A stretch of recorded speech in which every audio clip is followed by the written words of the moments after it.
Hello everyone, Vulcan Steel here, and today I'm bringing you a review of episode 1 of RWBY Volume 4, which just came out this weekend.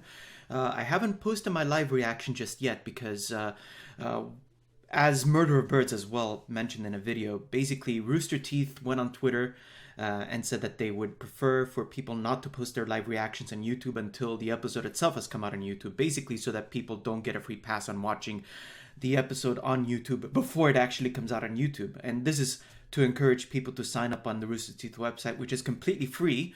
And a lot of people seem to have a problem with paying for $3 a month to watch it on the day that it comes out for first members. So seriously, if you have a problem with that, I'm sorry, but you just gotta wait, because it's so it's extremely easy to just sign up on Rooster Teeth and watch it on Sunday. If you feel that waiting one extra day is gonna kill you, then see a doctor, because one day is such a short amount of time, and if you can't wait a week, it's very easy to just sign up on Rooster Teeth. So please do that. Support the official release, and hopefully what that will do is improve the quality of what's already an amazing episode. So moving on from that, what I want to start off with is just a brief summary of the episode. So we start off seeing what looks like a pool of blood. I mean, and apparently that may be the case, that may not be the case, but it might be to do with the way the lighting works in the episode, in the scene rather. But out of this puddle comes out a Grimm, a Beowulf. So already we get to see just where the Grimm come from. So that was a pretty cool thing to see.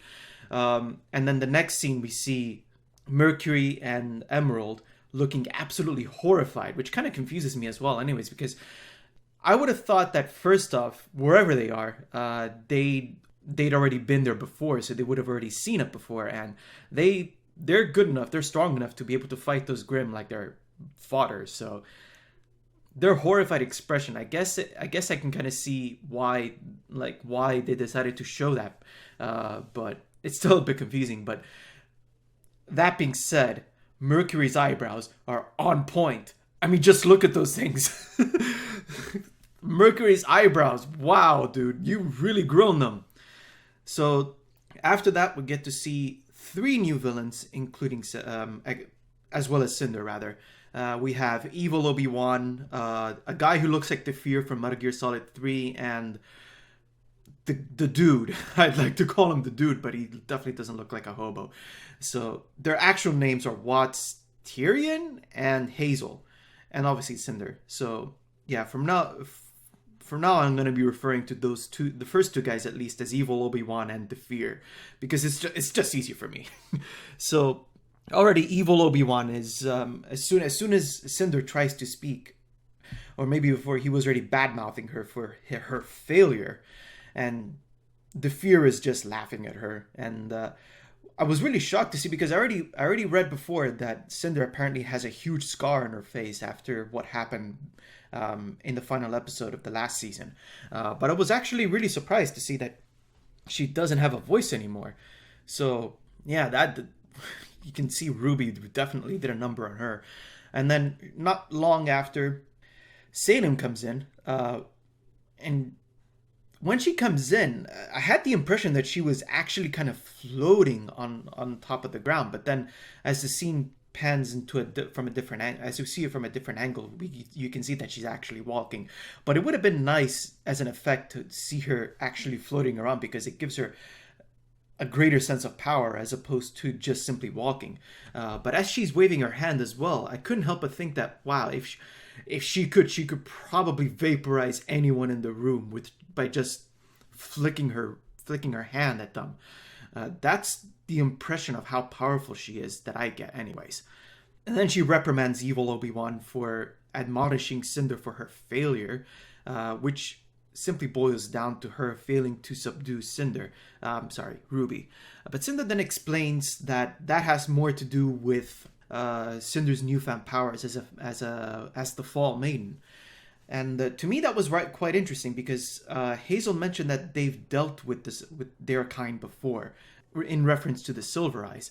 But Salem explains that the reason Cinder lost is because her new powers make her weak towards Silver Eyes. So that's really interesting, because it kind of makes me think that Fall Maidens and Grimm are related in some way. But that's going to be... I'm going to go into more detail with that in another video. I'm going to make a theory video out of that.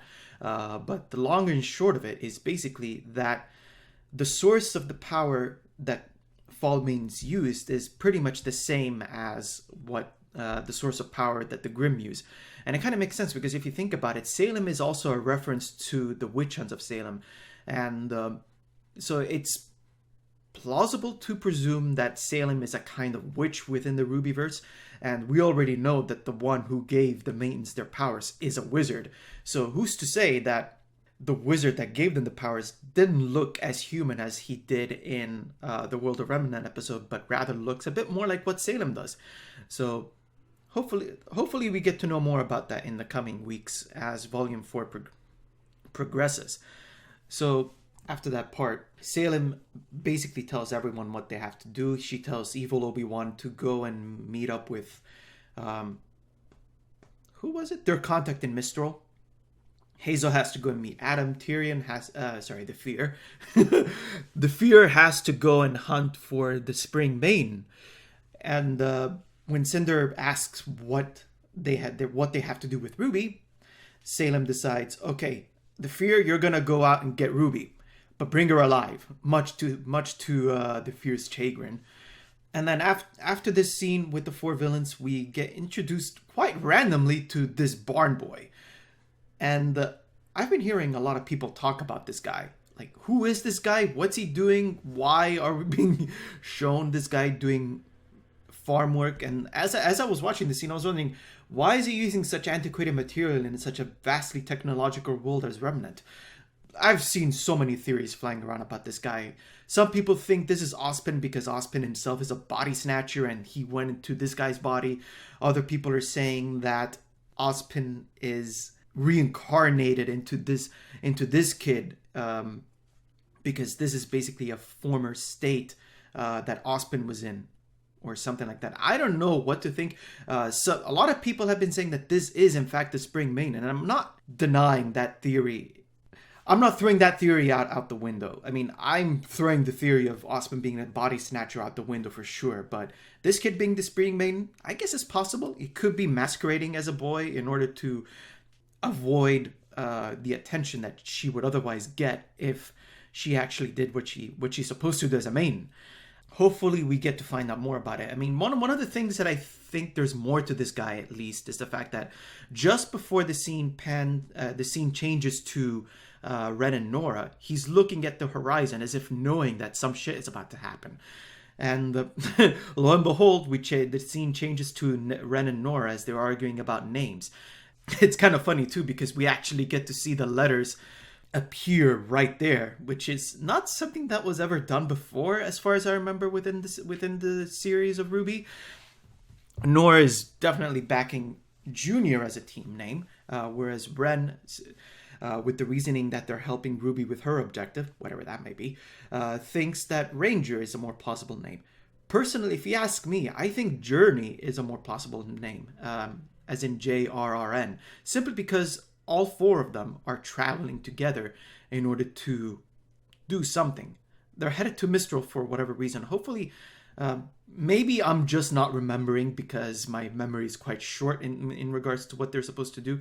All I know is that they're trying to get to Mistral in order to meet up with their enemies and find out more about them. But I guess we'll find out. I guess we'll find that in the coming episodes. Not long after that, we get to see the Golem Grimm, which is actually a lot bigger than I expected. I already seen the New York Comic Con clip, so I already knew what to expect out of it when I saw the episode. But when I saw the clip, he was a lot bigger than I would have expected. So they start fighting, yada yada. None of their weapons are actually having any effect on them, and to me, it was blatantly obvious from the start that the place that they should have been targeting is the headpiece or the eye. I mean, that was pretty obvious. So During the battle, rather, we get to see some new things. First off, RWBY has new dust types, and we actually get to see that she has a lightning type dust, which proved ineffective against the Golem Grim because, come on, it's a ground type. How's lightning gonna affect it? And RWBY also makes use of a fire type dust, which proved completely ineffective because when it hits the tree branch that the Grim decides to use as an arm, all it does is set it on fire and makes it even more dangerous. And Jean pretty much got scared shitless by it. Moving to Jean, as a matter of fact, Jean's strategy in order to get it was just simply hit it harder in an attempt to get rid of all the limbs at the same time in order to create an opportunity to hit the eye piece. Now, yeah, I guess that would work, but considering that they'd already managed to hit it before they had to do it, I mean, Ren pretty much almost hit it right on the mark. To me, personally, a better strategy would have been to set someone up to act as bait or as a decoy in order to create an opportunity to get to the eye, which is basically what happened when Ren actually managed to hit the mask. So I really don't see why such a strategy would have been implausible. One of the things this battle is trying to show, I suppose, is Jean's growth as a strategist. At least that's the impression I got in terms of what this battle was trying to do by having him not fight at all, due to the fact that his weapon, as we find out later, was dropped off at a blacksmith's in order to create a new one, which we got to see in the opening. So yeah, Jean's strategy, I mean, I get why they did it, but it was quite underwhelming, since the strategy itself seemed pretty stupid. Nora apparently got an upgrade on her weapon as well, although all it seemed to really do was just make her stronger. So I suppose the fight, don't get me wrong, the fight was amazing. I mean, the choreography was good, the animation was top, but it really failed to convey a sense of, I don't know how to say it, but it was really underwhelming in a sense. Hopefully it gets better, and I'm pretty sure it will, because this is only the first battle and it's not really that important. So the battle ends and they get to a village, which seems to come out straight out of Avatar: The Last Airbender. I mean, the first guy they speak to just reminds me of that one guy that they meet in the village that was being plagued by the panda spirit. I can't remember what it was. Oh god, this is gonna plague me for the rest of the night. But anyways, moving on from that, he explains that they've been plagued by this Ghast Grim, which I refer to as a possession type Grim. The reason I say possession type is because that's how it's referred to in the manga when it was retelling Weiss's Traitor. Speaking of which, that Grim, possession type Grim, that definitely was the same. In my opinion, that was definitely the same type of Grim that Weiss fought in her trailer. Anyways, I was moving on a tangent. In any case, once he explains that he was very worried about what might happen to the village due to the Grim, RWBY suggests that, or was it Nora? I don't know. One of the two suggested that they move away from the village and travel with them toward Mistral. But the monk, I can't remember his name, explains that there's no way they do that because they've established themselves in the village. They have a life there, and it would be too harsh on them to be able to make such a big move. So, and that kind of implies that the place they're in, the continent called Anima, is pretty far away from Mistral. So I guess that means Team Journey, Ranger, Junior, whatever you want to call it, they're still pretty far away from Mistral. Onwards to the blacksmith, and we finally get confirmation or semi-confirmation that the bunny rabbit, which a lot of people have pointed out from previous screenshots in the series, and also some guy who managed to get a shot of it from the game Grim Eclipse, that's not actually Jean's symbol. That is actually the mascot from Pumpkin Pete, which Jean used 50 cereal boxes just to get that hoodie, and he's used it until then. And it's really surprising because he had 50 cereal boxes sent over to the company that creates Pumpkin Pete just to have that hoodie, but he still couldn't recognize Pyrrha when he first saw her. Like, what? Anyways, RWBY loses all control when she sees that. She starts laughing her ass off, and that's really good because I found that to be quite nice, even though it was a bit exaggerated as a response. as a very exaggerated reaction. But it was quite nice to see because you can tell that she's not suffering from any trauma, from any long-lasting trauma at least, as a result of what happened in the last episode of the last season. So it was really nice. I mean, Jean also seems to be holding himself quite well in spite of what happened. And you can really see how grateful he was for everything Pyrrha did, particularly when the blacksmith comes in and shows Jean's new weapon. And he seems really himself. I mean, look at him. Look at him. He really looks the part now. He really looks like a proper hunter. So that was very nice to see. Speaking of, as soon as the blacksmith asks them if they're going to stick around, you see Nora and the rest of the team tell them that they have to move on. And one thing I noticed is that Nora's outlines were misplaced. So you can kind of see, as you can see here, her outlines are not on the model. So I suppose that was probably the result of the animators having to get the episode out on time. But it was a really small thing and it only happened once. So I don't think that's really going to happen again. And now that I and hopefully others have pointed out in their reviews, I'm pretty sure the animators are going to be extra careful about that. It's not really a big deal anyways. It would be a big deal if it started happening a lot more often in major action series. But no, I'm sure Rooster Teeth will do fine. After that, we see them walking away from the village and on to the next place. The village Shion, where they're going. If I had to guess, that's the village that we see in the character short. And I suppose that explains why they haven't heard anything, why the blacksmith hasn't heard anything from that village for a long time. He explains even that even before the towers fell, the beacon tower fell, it was really hard for them to get a signal. And that's quite consistent with what was explained in the world of Remnant, where the further away you are from the tower, the harder it is to actually access the network. Moving on from that, as they do an inventory check, Nora says that they're locked and loaded, thanks Schnee Dust Company. And at that, Ruby's expression changes instantly because you can just see how much she misses Weiss.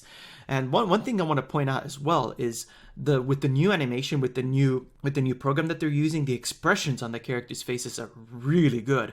I mean, among other things, they've improved a lot on this.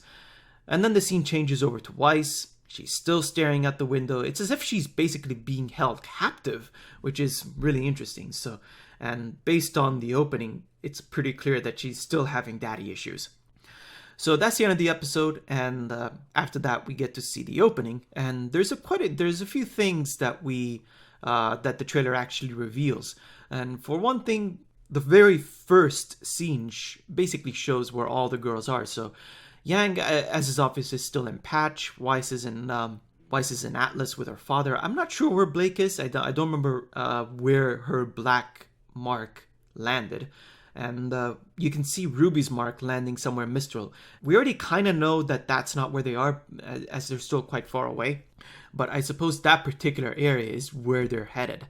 And then we see Crow, which makes it pretty evident that he's still watching over them. The very next scene, we see a little kid, who looks like he should be Weiss's brother. At least I think. I mean, that should be pretty obvious anyways. And then we get to see Papa Schnee, who looks like a douchebag. And Ironwood is standing behind there. He looks a lot more like Ezio now. So I'm depending on how things go, I might accidentally refer to him as Ezio. We'll see. And the Blake is traveling with Sun and who I think is their family. I mean, Erin Dak, I think her name is. The voice actress for Blake pretty much all but confirmed that those are her parents. At least that's her mom, the woman who's with them. And one thing I want to point out is that this woman looks a lot like Opal Beifong from Avatar. Again, with the Avatar references. Oh my god. In before her name is actually Opal. And then we get to see Yang as she's training with her father, and she's having visions of herself with her arm. Who knows what that means? In my opinion, this just means that Yang is having a lot of self-esteem issues due to the fact that her missing an arm means basically that her combat capability is pretty much diminished. I mean, we all know that her fighting style relies a lot on her arms. And then we get to see two Faunus guys who look like they came straight out of an Assassin's Creed game. Look at those costumes, guys. Come on. And then we see Adam looking like like pretending to be Darth Vader. The next thing we see is the 4 villains from the very beginning of the episode, and just look at evil Obi Wan. Look at that face. Look at that mustache. He is legend. He is literally legend. And then we also get confirmation from the opening that the Fear uses capoeira. Hopefully his weapons also use some kind of, like, implement some kind of poison, which would make him even more the part of the actual the Fear. And then we get to see Weiss summon this gigantic glyph. And you can tell that she's been training. Hopefully she's mastered her summoning ability. And then finally we see Jean fighting a bunch of Grimm like they're nothing. Clearly Jean's come a long way. So this is a part of the reason why I'm not taking Jean's performance in this episode at face value. Especially the fact that he got hit in the nuts. Man, that looked painful. And finally, we get to see the 4 girls together. Probably the only time we get to see them together. And that's that. That summary was quite a bit longer than I wanted it to be, but I covered quite a number of points there as well. Hopefully I spoiled everything, so I do recommend that if you can only see it on YouTube, like I said in the beginning of the video, my main recommendation is go sign up on Rooster Teeth. It's piss easy. You don't have to pay a dime. If you want to see it on, like, literally when it's released, $3 a month is nothing. It's really easy to get. It's really easy to support this series. So if you like it enough to want to pirate it, you like it enough to want to watch it when it comes out and pay for the abysmally small price that you have to pay for seeing it first. So yeah, there you go. Hopefully you enjoyed this video. Like if you did, comment down below, subscribe to my channel for more content, and I'll see you around.